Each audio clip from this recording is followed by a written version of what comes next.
नमस्कार दोस्तों, स्वागत है आपके अपने YouTube channel RS tech world में। दोस्तों, इस वीडियो में मैं आपको बताऊंगा कि बिहार डीएलएड का जो है उसका आंसर की आ चुका है। सीबीटी जो आपका एग्जाम हुआ था उसका आंसर शीट आ चुका है। अब जो है आप मैच कर सकते हैं कि आपने जो है कितना सही बनाया था और कितना गलत है। यदि मान लीजिए कोई क्वेश्चन पर यदि आपको आपत्ति है, मान लीजिए आपने वो सही लगाया है, वहाँ पे सर्वर पे आपको गलत दिख रहा है, तो किस तरह से आप जो है ऑनलाइन कंप्लेंट कर सकते हैं, राइज मतलब एक कंप्लेंट फाइल कर सकते हैं, इस वीडियो में मैं आपको पूरा बता दूंगा। तो चलिए दोस्तों वीडियो शुरू करते हैं।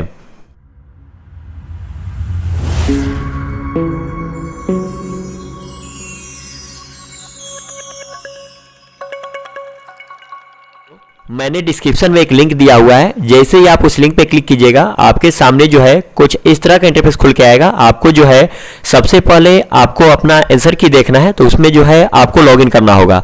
तो लॉगिन करने के लिए आपको यूजर आईडी और फिर पासवर्ड का सहारा लेना होगा।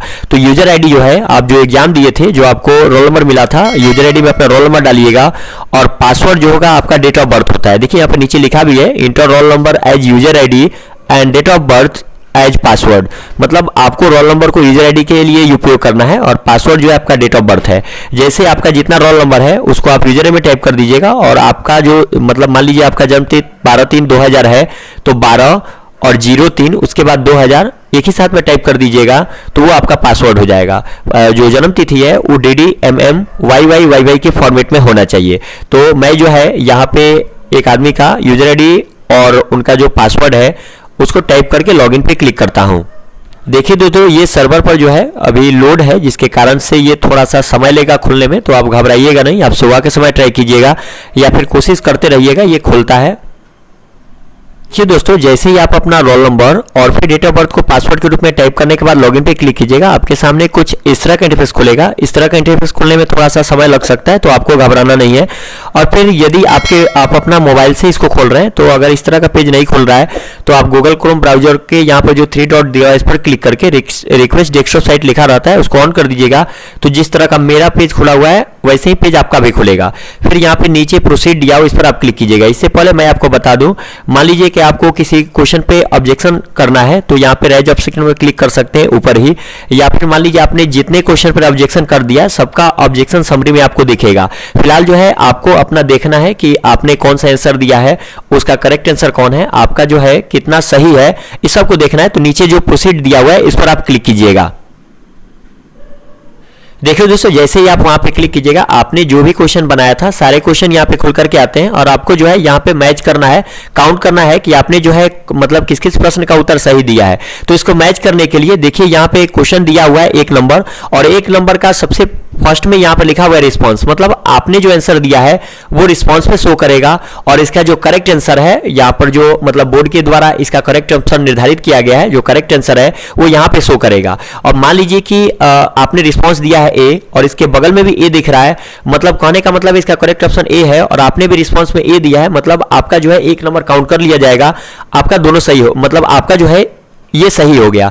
कहने का मतलब है यदि आपके करेक्ट ऑप्शन और आपका रिस्पांस दोनों अगर सेम मैच कर लेता है, तब जो है आप इसको एक सही में काउंट कर लीजिएगा। इस तरह से मैं आपको यहाँ पे दिखा दे रहा हूँ। जैसे मैं जिस व्यक्ति का चेक कर रहा हूँ उनका यहाँ पे 2 नंबर क्वेश्चन जो है इन्होंने सी रिस्पांस दिया है और यहाँ पर जो इसका करेक्ट आंसर है ये भी सी है। कहने का मतलब है इनका 2 सही हो गया। फिर से यहाँ पे 3 नंबर में आते हैं, तो 3 नंबर में इन्होंने जो है डी पर टिक मारा था, तो फर्स्ट में दिख रहा है और इसका करेक्ट आंसर भी डी है, तो इनका ये 3 जो है ये भी सही हो गया। ये 3 जो सही में है वो गिना जाएगा। फिर उसके बाद 4 नंबर में जो है इसका करेक्ट आंसर ए है। इन्होंने इस पर कोई टिक नहीं लगाया था। जब इनका सीबीटी एग्जाम हुआ था तो उसको इन्होंने मार्क पे रिव्यू करके छोड़ दिया था, इसको इन्होंने सेलेक्ट नहीं किया था, इस कारण से इनका ऑप्शन शो नहीं कर रहा है। तो इसको जो है इनको मतलब नहीं गिना जाएगा, ये इन्होंने क्वेश्चन बनाया ही नहीं है, छोड़ दिया है। फिर से यहाँ पे 5 नंबर क्वेश्चन जो है इन्होंने ए टिक मारा था और इसका करेक्ट आंसर भी ए है, इसलिए ये जो है एक नंबर जो है गिन लेंगे कि एक मेरा और सही हो गया। इस तरह से आप जो है पूरा तरीका से जितने भी क्वेश्चन आपने मतलब यहाँ पे सॉल्व किए हैं सबका देख सकते हैं। जैसे इनका 16 नंबर जो क्वेश्चन है यहाँ पे इन्होंने बी नंबर सेलेक्ट किया है और यहाँ पर इसका करेक्ट आंसर डी है, तो इनका ये क्वेश्चन जो है गलत हो गया।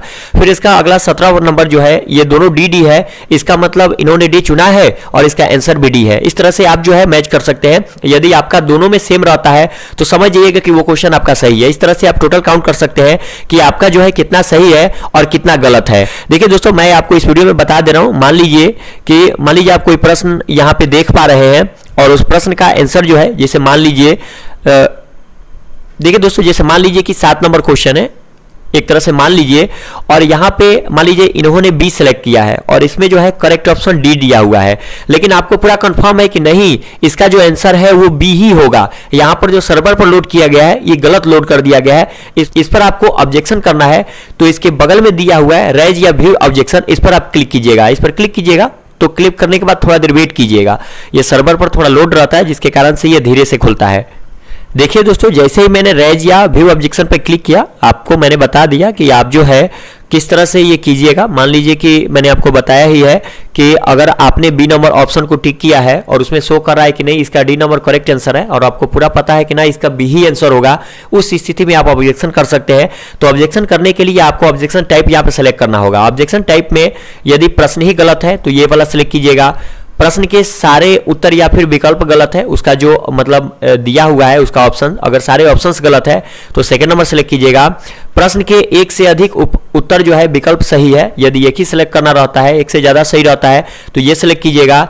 आयोग द्वारा जारी उत्तर विकल्प गलत है, मान लीजिए कि जैसे मैंने आपको बता दिया कि आपने बी नंबर टिक किया है, आयोग जो है वो डी नंबर कह रहा है और आपको कंफर्म मालूम है कि ना बी ही नंबर होगा, तब ये वाला ऑप्शन जो है सेलेक्ट कीजिएगा। या फिर प्रश्न के हिंदी या अंग्रेजी अनुवाद में तथ्यात्मक भिन्नता है, जो भी अंतर हो इसको आप यहाँ से सेलेक्ट कर लीजिएगा। मान लीजिए आयोग द्वारा जारी उत्तर हमको लगता है कि गलत है तो इस पर हम क्लिक कर देंगे। जैसे इस पर हम क्लिक करेंगे तो इसका जो है मतलब यहाँ पे रीजन देना है कि ऑब्जेक्शन का रीजन जो है आपको यहाँ पे देना है कि प्रश्न गलत है तो आप उसको यहाँ पे सही कर सकते हैं।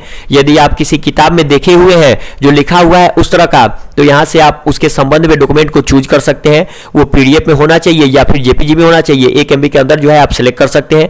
यहाँ पर रेफरेंस में भी आप जो है यहाँ पे रेफरेंस पे सेलेक्ट कर सकते हैं कि आप बुक से इसको देखे थे या फिर न्यूज़पेपर से देखे थे या फिर मैगजीन से देखे थे या फिर कोई ऑथेंटिकेट ऑफिशियल वेबसाइट लिंक जो है आप यहाँ पे दे सकते हैं कि इसका आंसर जो है यहाँ पे ये शो कर रहा है और वही सही है। इस तरह से आप जो है दे सकते हैं। और फिर यहाँ पर जो सेव दिया हुआ है इस पर आप जैसे ही क्लिक कर दीजिएगा आपका एक ऑब्जेक्शन जो है उस प्रश्न का हो जाएगा।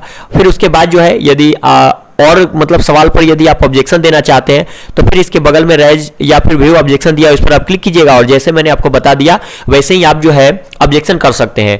ऑब्जेक्शन जितने लोग करेंगे उनके सब सारे ऑब्जेक्शन को देखा जाएगा।